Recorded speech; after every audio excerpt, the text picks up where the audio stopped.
उनको आम गो तको को गज के कुआ जतो नवा आपे परिवारन को चापा के कुआ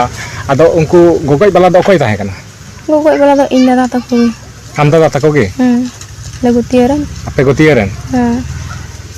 अब तीनों हर को ताहे कना गोगज बाला पे हर आदो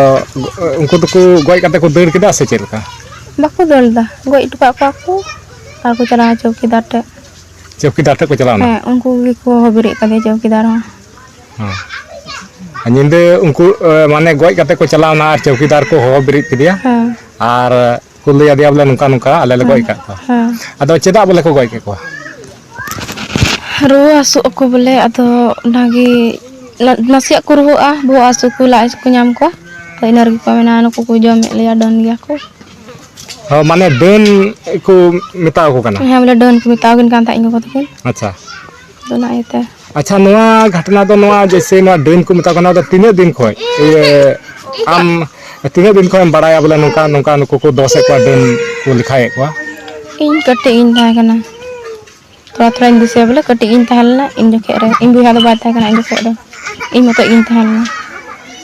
ने कटे इन ता कना अच्छा उनी आम बया तो तीन मारंग आय तबे 13 साल रे था कना 13 साल रे उन खोय आम बड़ाया बोले नुका नुका आम गोगो बाबा नुको आपे गुतिये रेन गे नुको को 10 को डन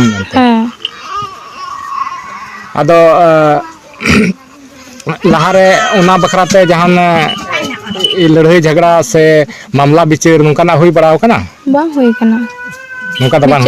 विचार द बांग और झगड़ा को झगड़ा हम बांग हुई कना इन हारा कते दो आम हारा कते तो झगड़ा द बांग हुई और जहां नितो को नुको अते डन को 10 के को डन 10 के को गoj के को आदो नितो दो नुको दो ये akoran गिदरे को रुवे कना हां akoran गिदरे को बहु को रुवे कान तकवा आई गो को आदो नितो मा मिटी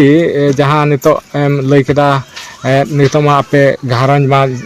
मिता में नितो दो आपे शिल्पिंग सिंजना आपे घारंज रपुद ना चाबायना आदो नितो मा नवा घारंज रे आमतम सारेना आदो